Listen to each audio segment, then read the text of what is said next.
Selamat malam Pak Robin. Banyak fansnya Pak Robin pada malam hari ini. Oke. Nah, IHSG hari ini sempat menguat melemah ya Pak ya. Hari ini tembus di 81, tutupnya di 8126 ya kalau nggak salah ya Pak ya. Ya, Ya, jadi kok kayaknya hari ini cukup volatile. Kira-kira sih apa sih yang membuat market itu belakangan itu menjadi sangat volatile sekali Pak ya? ya sebenarnya market kita tuh baru cakep-cakepnya ya, all time high ya, terus asing juga mulai masuk. Jadi seru sekali sih market hari ini dan transaksi kita tuh rekor ya, gede sekali ya, maksudnya di bursa tuh gede sekali. Hmm, Sehingga memang sangat volatile ya, ketika kita di ketinggian tuh trennya sedang bagus-bagusnya. Di satu titik ya, titik sudut yang lain, sisi yang lain rawan orang profit taking. hmm, Ya, itu jadi ya, dan ya. emasnya juga baru cakep, Wall Street juga baru cakep. Jadi Hmm, antara mau tambah ngebut atau taking profit sehingga volatility itu terjadi dan itu asik sekali. Makanya judul oke, hari ini oke. tepat sekali. And sweet volatility. Oke, dari sisi Pak Robin sendiri kan dari kebijakan-kebijakan Menteri Keuangan itu kan sebenarnya mau mendorong apa namanya itu supaya produk ekonomi di Indonesia itu semakin bergerak. Jadi dengan adanya injeksi dana, dengan penurunan suku bunga. Tapi di sisi lain terlihat rupiah itu semakin melemah, Pak Robin. Nah itu Ya, seperti apa? Apa dampaknya ke IHSG nih, Pak? memang rupiah dilemahkan ya dengan BI rate yang dipotong masih rupiah lemah. Itu konsekuensi ya. Hmm, Jadi ya tapi itu hanya sementara sebenarnya. Kalau ekonominya akan membaik, rupiah kita akan menguat kembali ya. menguat lagi. Tapi sementara pil pahitnya ketika BI rate diturunkan, rupiah pasti akan volatile, cenderung melemah. Tapi Hmm. itu konsekuensi wajar sih. Baik, baik. Tapi yang penting itu hanya sebuah eh, dampak jangka pendek ya, Pak ya. Baik, baik. Oke, ini banyak salam nih dari untuk Nah, Pak Robin, dari Bu Erni, dari Bu Lani, dari Francisca, dari Sukirman, semuanya Margaret, semuanya menyapa Pak Robin malam hari ini. Ada siapa lagi nih? Banyak nih, Rod. Oke, baik, Pak Robin, hari ini kan kita mau bicara mengenai dance with volatility, trade atau invest. Kalau misalnya sekarang antara trading dan invest, biasanya kalau untuk para Gen Z atau investor muda gitu, mereka lebih cenderung untuk tertarik pada trading cepat ya daripada investasi jangka panjang itu. Nah, menurut Pak Robin, apa sih sebenarnya yang menjadi pemikiran mereka itu kenapa mereka itu berpikir kalau trading itu adalah jalan tercepat menuju cuan ini, Pak? Kira-kira seperti apa? Kenapa ya, Pak? ya itu sesuai jiwanya Gen Z ya, dan menurut saya sangat wajar ya. Karena saya juga punya anak yang Gen Z itu maunya cepat, makanya kripto itu banyak sekali bisa menarik teman Gen Z ya, Hmm, karena dengan cepat bisa meraup untung gitu ya, jadi enggak mau nunggu terlalu lama gitu ya, jadi instan lah, dan itu memang sangat menjadi tren saat ini ya. Cuma bitter truth-nya ya, sebenarnya pasar modal itu, saya ngomong secara umum dulu ya, untuk orang boleh. teman-teman yang masih belum mengerti ilmunya, sebenarnya pasar modal itu cara kaya dengan pelan, itu bitter truth-nya. Hmm, Cara kaya dengan pelan. Tapi nanti kalau kita sudah bisa dance with volatility, kita bisa dancing in the market, itu enggak kalah kok sebenarnya. Seru ya. Jadi nanti salah satunya yang apa tadi, BSJP. Kalau saya namanya kan soalnya Jasor, jajan sore. Jadi oh gitu. lebih simpel. Singkatannya sulit ya, Betul, betul, betul. Oke, jajan sore besok jadi duit gitu. Nah, terus oke. atau kalau BPJS juga kita juga sering melakukan beli pagi jual sore. Nah, itu Hmm. juga apa, day trade ya. Nah, itu juga sebenarnya kalau kita sudah ngerti ilmunya, itu seru sekali dan itu Gen Z mestinya suka. Itu yang kita lakukan tiap hari di market. Oke, oke, menarik, menarik. Itu nanti kita akan bahas di akhir acara. Jadi teman-teman bisa tetap stay di sini sampai akhir. Kita mau bahas sedikit tentang strateginya. Nah, kalau tadi yang Pak Robin bilang itu pasar modal itu adalah jalan menjadi kaya, apa gimana Pak tadi? Cara menjadi kaya dengan pelan. Ya, cara menjadi Tentu kaya yang dengan belum pelan. tahu ilmunya ya, supaya kita santai. Apakah itu mindset harusnya yang menjadi mindset semua trader atau apakah itu hanya mindset para investor jangka panjang gitu, Pak? Seharusnya kita supaya nggak over expectation itu akan membuat kita para trader itu tidak gampang FOMO, ya, Hmm. tidak asal masuk. Itu mindset bertahan dulu ya.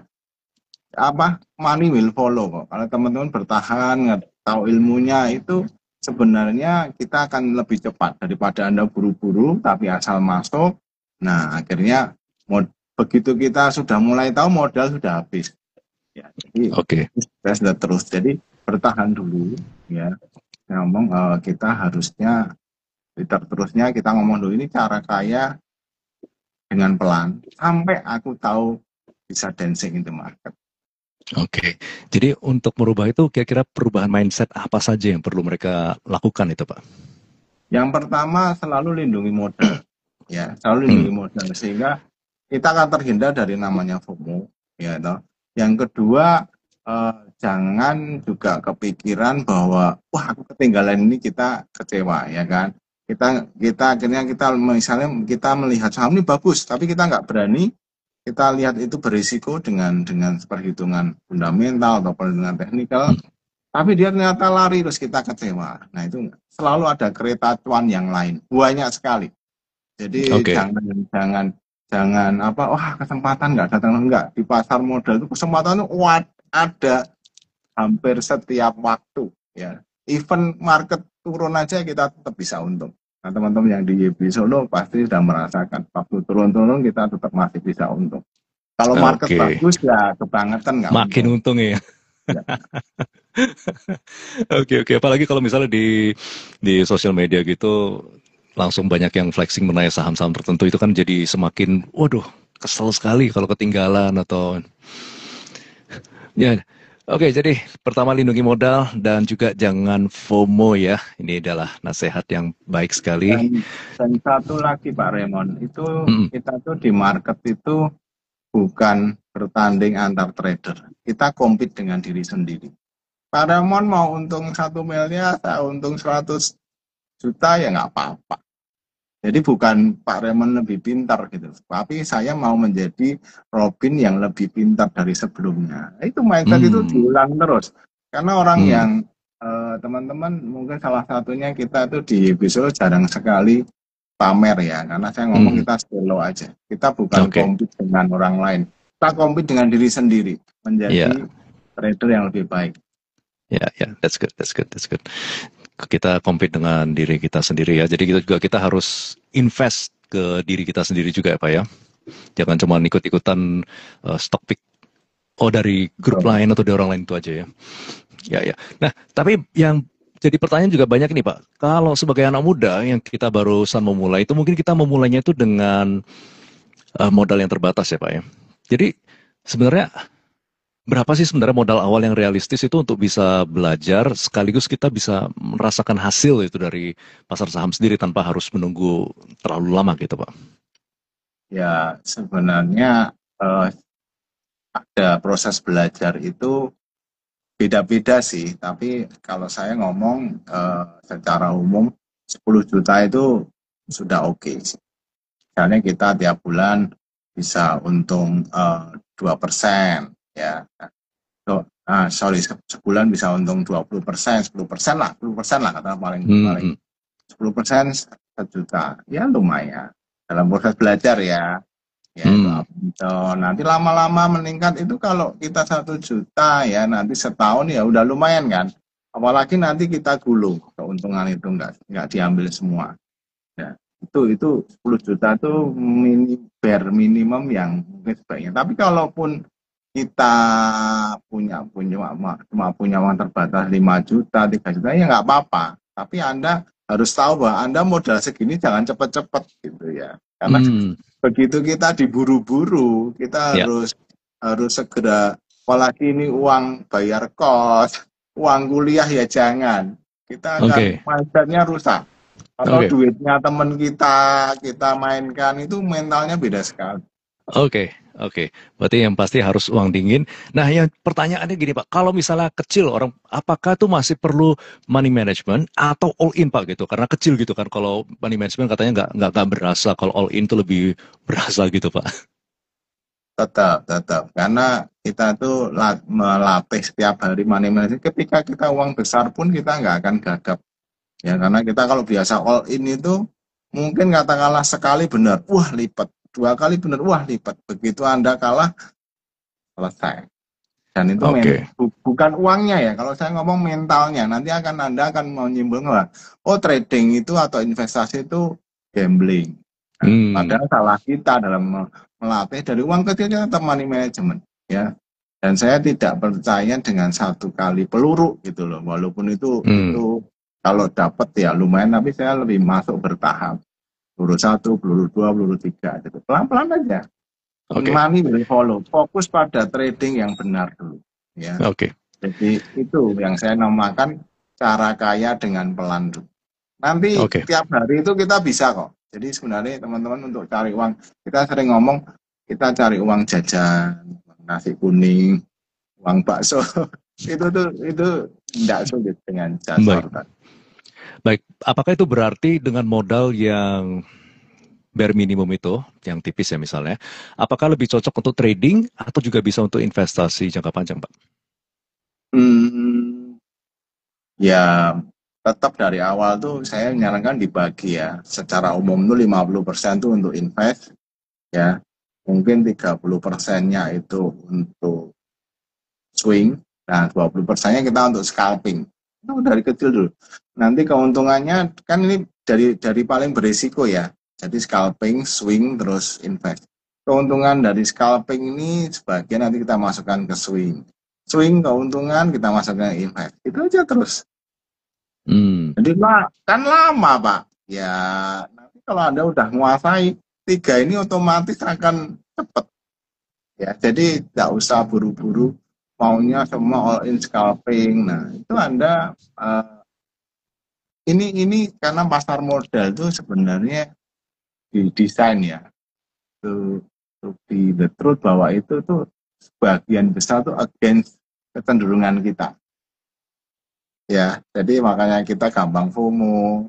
Itu ya, semua menggoda kita yang seharusnya berani kita takut. Nah, itu kan jadi itu makanya kita perlu perlu ngerti dulu, perlu supaya kita bisa dancing in the market tadi. Kita hmm, selalu konsisten dengan tipe ini. Lah lama, enggak lama. Asal teman-teman kuncinya apa, Pak? Ini sebenarnya masuk dalam. Kuncinya adalah bisa mengalahkan diri sendiri. Nah, itu paling sulit. oke, baik.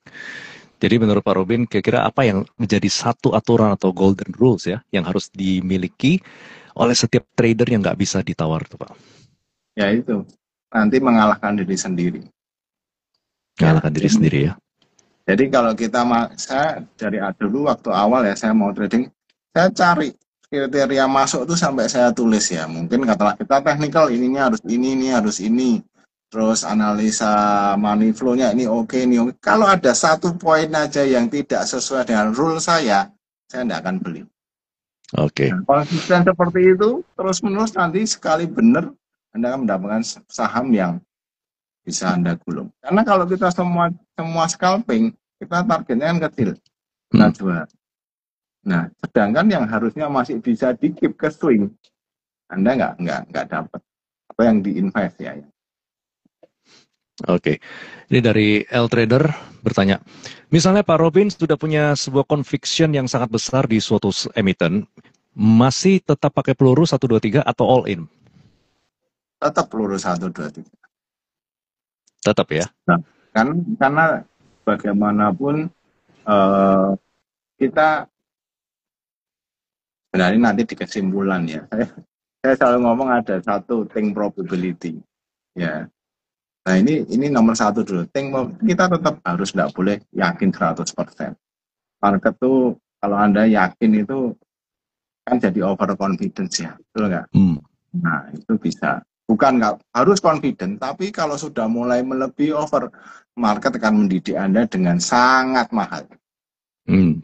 itu tetap kita money. Namanya itu masuk 3 peluru itu money management loh.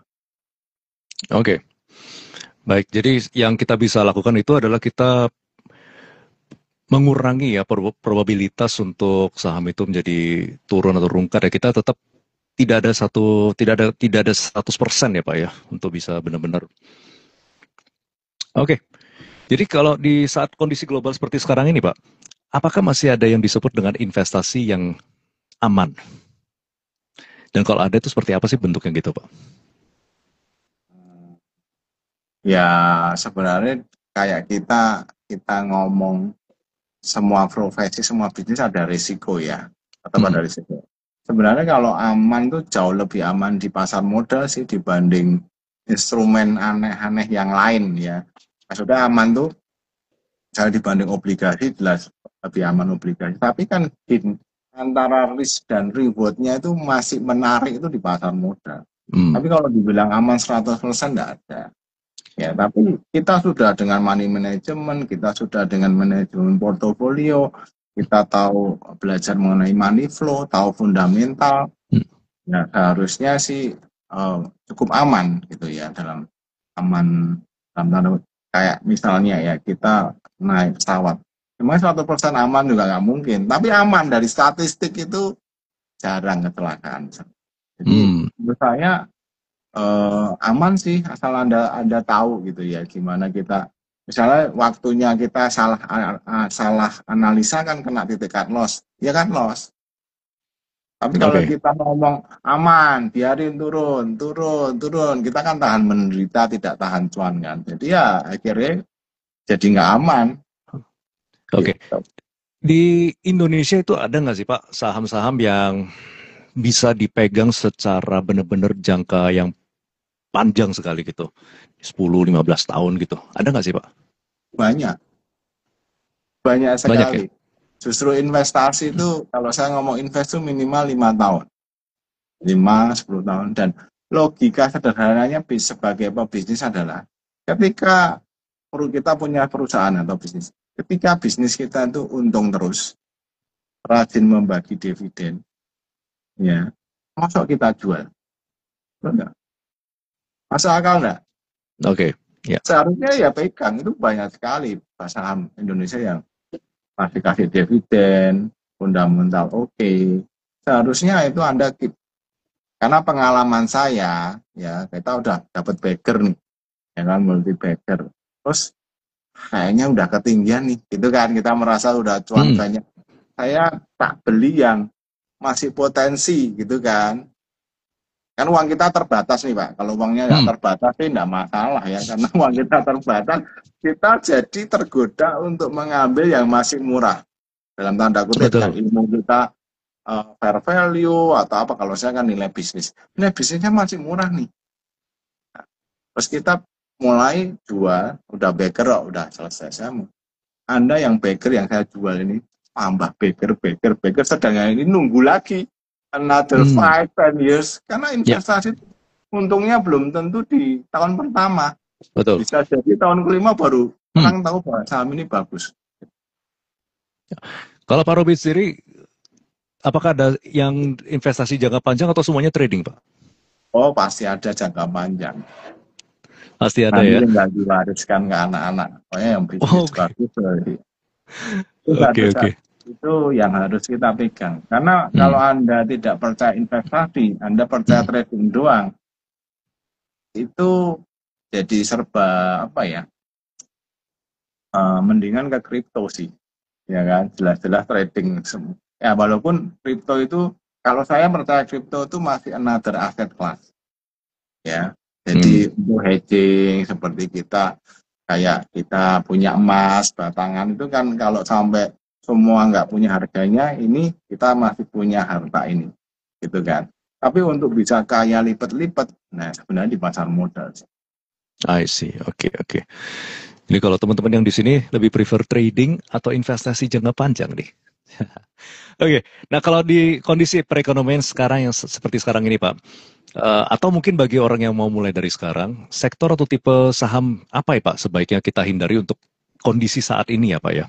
Dan sektor atau area apa yang menurut Pak Robin saat ini punya sebuah potensi yang unik? Ya, yang kalau yang dihindari ya jelas-jelas yang mungkin karena ini kita kan trade war, ada tekanan dari makro ya. Terus kita mungkin ada cenderungan melemahnya daya beli ya awalnya Hmm. kita akan memilih saham-saham yang lebih defensif ya. Hmm. Cuma dengan Pak Menteri yang baru menggelontorkan ini itu jadi balik lagi. Nah itu kita trader nggak boleh kaku ya.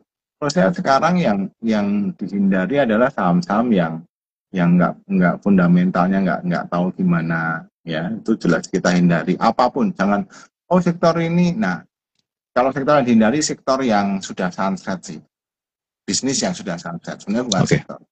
Contohnya tekstil Contohnya. menurut saya sunset. Tekstil udah sunset ya udah susah bersaing misalnya apalagi dengan trade war kita produknya dalam negeri kalah sama China kayak masuk ke kita barangnya udah kecuali ada proteksi dari pemerintah kita pasti kalah ya.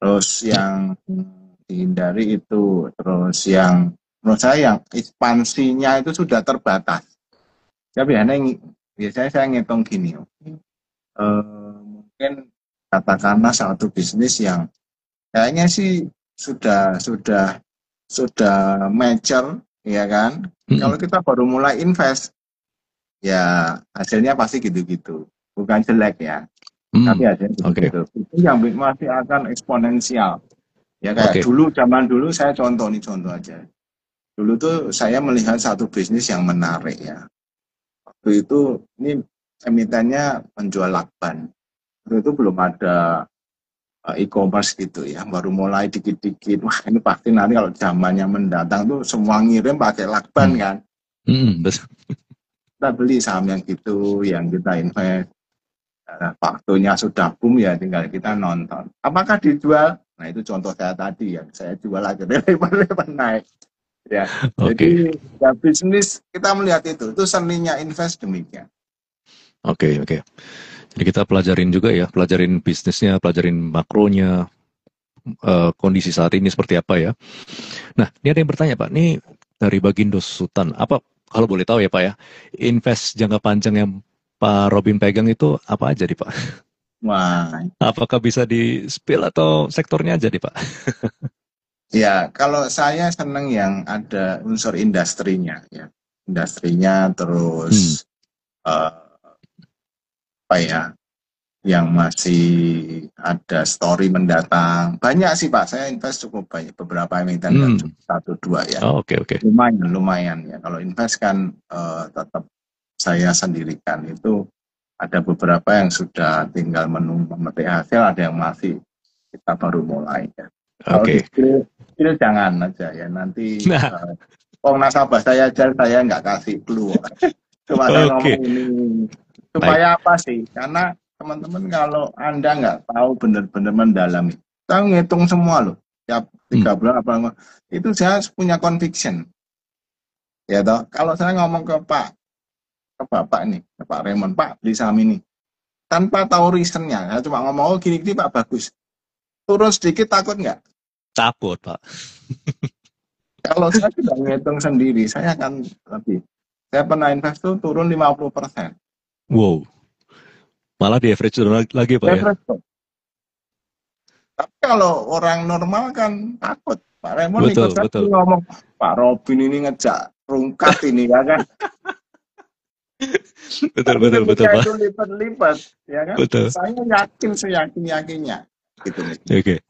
Itu sangat susah untuk di-spill bukan enggak mau ya. Teman-teman akan nanti percuma. Oke. Kalau boleh tahu Pak, kalau perbankan pegang nggak Pak untuk investasi jangka panjang? Swing Pak. Swing ya. Oke. Thank you. Baik. Ini dari Akatsuki Beach bertanya, Pak, kalau untuk saham Konglo dan yang sudah masuk MSCI, apakah bisa di hold untuk jangka panjang, Pak? Ya, ini langsung contoh aja, PTRO itu keren sih. Karena begitu masuk MSCI, ternyata dia dapat kontrak banyak, ya kan, akuisisi perusahaan, wah Jadi cerita tergantung story. Jadi teman-teman jangan tipikal, oh habis PSS dulu ada saham yang masuk MSCI harus berhenti. Misalnya, Pak dulu TPIA masuk terus diem.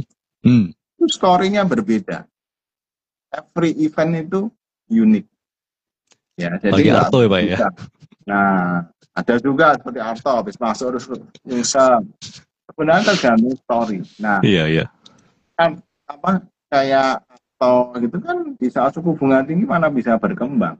Tapi kalau dia sudah suku bunga rendah, kebangetan kalau dia tidak berkembang. Kalau memang secara fundamental kan bagus nih, betul nggak? Tapi kalau sampai Betul. suku bunga rendah dia tidak berkembang, ya udah.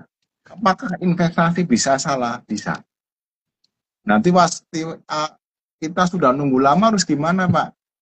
Nah makanya milihnya tuh sulit. Pengalaman saya jarang salah. Tapi milihnya lama. Oke. Dan sudah beli lama sampai kita tahu. Jadi nggak ada cut loss untuk Pak Robin untuk investasi jangka panjang? Investasi enggak. Jadi untuk tahu kalau misalnya dikatakan tadi bilang kalau yang jangka panjang juga bisa salah. Kalau misalnya Pak Robin menyadari kalau itu sebenarnya salah atau ada perubahan dalam fundamental perusahaan atau dalam perekonomian itu seperti apa? Gimana Pak? Ya, ketika bisnisnya berubah, misalnya dari pabrik, kita beli pabrik lakban tadi, terus habis itu dia gantilah saya bisnisnya jadi jualan kerupuk. Wah, saya nggak mau Pak. Kan gitu, jadi hitungannya kan ganti semua, nggak mau. Lah, kalau jangan nunggu lama, ya sometimes it happen. Tapi itu jarang. Kalau kita Jarang sekali ya. Jarang. Kalau kita betul-betul udah kriteria ketat ya, artinya jangan masuk bisnis yang sunset, jangan yang lihat yang apa utangnya gede. Nah itu kriteria yang panjang listnya Pak, sampai kita nemu sampai. Tapi teman-teman nggak usah buru-buru, kan ini mau shortcut nih, saham saya apa? Teman-teman proses mencari itu yang keren, bukan stock pick untuk investasi. Betul. Di buku saya itu saya kasih pilih saham, buku yang investasi ya. Mungkin judulnya A Million Little Things That Make You Billionaire. Itu fotonya ada. Nah, itu teman-teman pasti juga, saham ini sudah mahal. Sama aja ya. Anda tidak akan berani. Oke. Ya kan? Karena kalau kita mencari itu, wah bener ini nilai bisnisnya masih murah, itu seru sekali. Anda kan pegang, beli, pegang. Itu seru, dan itu ilmu itu Anda bisa wariskan. Oke, menarik. Jadi ini ada yang tanya juga, intinya kalau dari Pak Robin sendiri yang Pak Robin pegang, yang investasi jangka panjangnya itu pernah nggak perusahaan itu tiba-tiba berganti bisnisnya itu Pak? Nggak pernah. Nggak pernah ya? Oke. Tapi itu ada kejadian ya Pak ya di? Ada. Tapi ya itu salah sih, biasanya salah.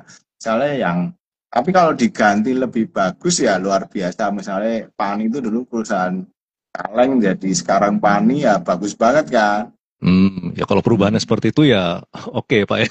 Baik ya. Tapi kalau Pani yang lama sih nggak masuk kriteria kita invest. Iya, betul. Oke, ini dari Farflan bertanya, kalau milih saham yang ada cerita dengan proyek pemerintah, pandangannya seperti apa Pak? Kalau saya, kalau untuk swing nggak apa-apa, it's okay. Ya, misalnya ada dana antara masuk gitu-gitu tuh, itu is good. Tapi kalau untuk invest saya takut. Karena kenapa? Saham yang berbau pemerintah saya jarang invest. Karena kebijaksanaan pemerintah itu bisa berubah. Betul nggak? Betul. Dan ini perusahaan bagus menguntungkan, tiba-tiba kamu nggak boleh naik, ini subsidi buat rakyat. Susah. Ya toh? Betul. Ganti pemerintahan, ganti direksi, pusing. Ya itu, kalau untuk invest saya nggak mau sudah nunggu 5 tahun, 6 tahun, 10 tahun, tiba-tiba sudah bagus-bagusnya. Betul. Oke, ini dari L-Trader 79 tanya juga, sampai akhir tahun ini sektor apa yang menarik menurut Pak Robin? Saya sekarang tuh sudah enggak main sektor sih, maksudnya enggak main sektor, saya membuat sektor sendiri. Jadi gitu. Jadi sudah old school tuh dulu hanya energi, banking tadi ya, properti ya. Seperti saya enggak, walaupun itu masih ya, saya perluas. Saya ada indeks sendiri, indeksnya Papi Wih, Prayogo, ada oke. indeksnya Pak Toro, indeksnya Pak Agwan, indeksnya eh, Haritanu, Lipo, Salim, Didi, Bakri, Didi itu ya Bakri, terus Hapsoro Diji. sekarang. Nah, Diji itu digital bank. Jadi saya buat indeks sendiri. Oke, oke. Menurut saya sih sampai akhir tahun ya kalau ini digelontorkan uang ekonomi jalan ya harusnya yang properti menarik ya terus Hmm, konsumer juga harusnya oke ya karena duit harus dibelanjakan kan tentu saja perbankan juga mestinya menarik ya tapi untuk swing-swing oke tapi kalau saya seneng konglo yang ada ceritanya ya kan betul, ngomong betul, apa? betul. Harga komoditasnya turun, dia tetap naik. Terus analisa dari mana coba? Betul, betul. Kita harus berkembang, nggak bisa ngomong sendiri. Bahkan saya buatin cat loh, Pak. Jadi kita buatin cat misalnya, jadi saya bisa ngetik di Ami Broker saya indeksnya Haritanu gimana, indeksnya Bakri gimana. Jadi Hmm. ada nasabah yang tanya, Pak ini Bakri masih bisa tahan? Boleh. Nah, secara umum Bakri itu saya buat indeksnya candlenya masih bagus, jadi santai. Wah, oke, oke. Menarik sekali. Indeks Konglo ya. Nah, Luar biasa. Oke, Pak. Kita kita kita beralih sebentar ke ini ya, ke BSJP atau tadi apa? Jajan sore ya, Pak ya. ya, Jason. Kenapa? Menurut Pak Robin strategi ini sangat efektif, Pak, untuk hanya menahan dalam satu malam besoknya bisa cuan. Ya, sebenarnya itu kita coba mengambil momentum ya. Ini sama sebenarnya seperti BPJS beli pagi jual sore. Cuma kalau BPJS itu biasanya itu malah lebih pendek sebenarnya ya. Karena opening ya kan, terus jam 10 udah clear, udah selesai sejam. Kalau ini kan nginep nih tadi, ya kita ngomong ya jasor dulu ya. Hmm, Prinsipnya adalah secara umum ini tren jangka pendeknya terbentuk ya oke. terbentuk terus banyak yang hajar kanan sehingga kemungkinan besok masih melanjutkan kenaikannya besar itu aja. Oke. Oh, suara Pak Robin hilang. eh tas tas Coba. masa Oke. sih Saya sih dengar ya. Teman-teman yang lain apakah ada masalah? Sebentar. one Dari two saya three jelas dari tadi sih, Pak. Hah, tidak ada. Loh, tes Oke.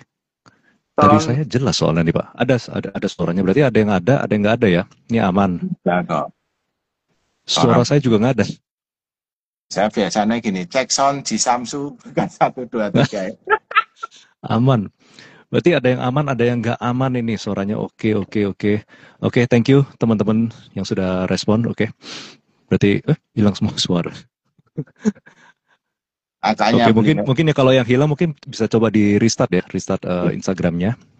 beli Itu supaya handphone ya beli handphone yang ada sinyalnya guys. oke. Ya, baik. Kalau gitu mayoritas aman ya. Oh, gambarnya buram. Mungkin karena Mungkin oke. Oke, sudah ada katanya. oke. Baik. Nah, jadi thank you teman. Suara sudah jelas semua, sudah aman. Oke, thank you teman-teman semua. Jadi Pak Robin, resiko yang terbesar dari strategi ini apa Pak? Bagaimana cara kita bisa mengantisipasi kerugian kalau besok pagi malah openingnya itu gap down gitu Pak? Ya, resikonya terjadi seperti kemarin tiba-tiba ada demo, terus ada yang meninggal. Nah, itu kejadian luar Hmm, biasa. Besoknya dibuka gap down semua. Ya, itu bisa terjadi. Ya, itu resiko yang terjadi. Karena kalau kita Jasor atau BSJP ya ngomongnya sulit. hmm, Jasor atau BSJP ini kita kan mencari sedikit sebenarnya. Ya, atau 2-3%. Syukur-syukur bisa besar ya, hmm. tapi begitu kena gap down, ya ambles. Jadi mungkin bisa jadi cuan kita jajan sore seminggu hilang dalam sehari bisa terjadi. Hmm. Bisa terjadi. Oke, oke, oke. Cuma Itu ya resiko. itu jarang sih. Jarang. Jadi kalau boleh dijelaskan Pak, kira-kira apa yang kita lihat, Pak? Indikator atau tanda apa sih yang sebenarnya kita lihat untuk menilai apakah saham tersebut itu berpotensi naik eh, di besok paginya, Pak? Ya itu, saya ngomong tren intraday-nya terbentuk, banyak yang hajar kanan itu berarti banyak yang Beli ya? beli Ya. terus ya. Nah Hmm. itu kemungkinan bisa melanjutkan. Atau ya ini kalau ilmunya nanti sudah tinggi, dibeli yang turun, ya kan? Tapi sudah dekat support, ada tanda mantul. Nah itu juga saya kadang-kadang ngajain. Tapi Oke. itu teman-teman nantar aja, itu ilmunya kalau sudah menangkap pisau jatuh tuh harus punya ilmu kebal soalnya. Jadi tidak bisa semua orang. Oke, Ya. baik-baik. Nah, kalau misalnya tahu untuk saham itu banyak yang hajar kanan, itu apakah secara manual dilihat satu-satu atau ada screener tersendiri, Pak? Ya, ada screener sendiri. Kalau di saya tinggal ngetik sih. Saya buatin khusus robot untuk Hmm, screener. Jadi tinggal ketik filter jasor gitu, dia nanti udah ngasih saham-saham yang oke. bahkan saya buat lagi yang filter arakol yang potensi arah itu sudah Hmm, saya buatin semua. Filter yang stokastiknya positif, filter yang MACD-nya golden cross, semua ada. Jadi kita sekarang dengan teknologi itu cepat ya. Kita harus bisa memakai teknologi untuk membantu kita. oke. Terus untuk saham ini apakah eh, untuk semua saham bisa atau ada saham-saham dengan kriteria tertentu, Pak? Overall sebenarnya untuk semua saham bisa, tapi tetap dari situ biasanya saya akan saring. Misalnya nih, masuk di kriteria Hmm. jagan sore atau PSJP tadi, tapi ini sekarang hari Hmm. ini itu sudah UMA, ya nggak usah dibeli.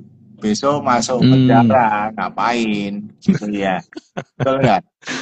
Terus Betul, mungkin betul. juga yang saham-saham yang nanti kita akan bisa tahu saham-saham yang apa sore kayaknya ada sinyal, besoknya nggak jadi naik, itu beberapa saham ada red flag saya, oh ini nggak usah gitu ya. Karena biasanya Hmm. sinyal di sore itu justru buat buat hanya untuk narik harga, habis itu besok lepas lagi, itu ada beberapa saham yang seperti itu. Tapi overall kriterianya masuk semua, nggak ada Oke. ini. Bagaimana dengan yang likuiditasnya kurang, Pak? Nah, itu juga salah satu. Makanya di filter itu saya sudah masukkan likuiditas. Tapi teman-teman nggak usah ngitung. Hmm. Jadi yang masuk ke Oke. Jasor itu sudah kita hitung supaya nggak rungkat ya masuk besok Hmm. ini. Ya, dan Oke, oke. biasa karena ada saya, biasanya saya ngomong yang ini jangan, yang ini ya, yang ini jangan gitu. Jadi tetap saya pantau walaupun ada bot yang memudahkan, tapi kita sebagai trader harus tetap punya view ya. Jadi jangan sampai, saham baru zombie gitu, barang saya nggak mau. Zombie itu yang Hmm. yang lama di 50, biasanya bangkit terus tidur lagi. Nah itu saya juga Ya, ya. cek. Belakangan kayaknya banyak ya, Pak ya. Para zombie bangkit ya. Nah, zombie yang bangkit ini ada story Pak. Habis bangkit terus betul-betul dibangkitkan, bukan Oh cuma gitu ya. karena mulai Oke. banyak backdoor listing ya. Walaupun Hmm. teman-teman mungkin cek backdoor listing itu karena sebenarnya ada hubungannya dengan trade war, ada hubungannya Hmm. dengan China yang ekonominya turun ya. Jadi mereka juga mulai ekspansi ke luar negeri, masuk ke Indo. Hmm. Mereka masuk dengan ke saham-saham TBK lah supaya nggak dikira cuci uang dan lain sebagainya ya. Baik. Jadi itu harus ada story-nya, dan mungkin juga para konglo yang kelebihan likuiditas. Nah ini kan nanti Hmm. suku bunga rendah nih, Hmm. itu kan banyak dia daripada IPO sendiri. IPO itu nggak murah loh, Betul, betul, betul. kan bukan hanya nggak murah ya, tapi prosesnya panjang. Panjang ya. Ya, ya. Berarti banyak yang dari FCA itu ya, Pak ya. Ya betul betul. Oke. Ini ada yang bertanya, Pak. Trading and warrant pengaruh dengan harga saham nggak ya? Maksudnya. Ya biasanya para trader lihat kalau sahamnya bisa bolak-balik ya. Biasanya kalau sahamnya lagi kencang dia beli warrennya naik, atau sebaiknya warrennya naik dia beli sahamnya. Yaitu cocok mologi sih menurut saya. Hmm. Oke, Kalau oke. warren, saya harus teman-teman harus betul-betul lincah ya. Karena warren itu bisa jadi 1 rupiah.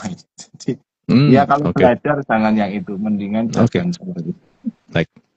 Dari Ratna, bagaimana tahu kalau zombie itu saham jadi backdoor list atau ntar jadi zombie lagi, Pak?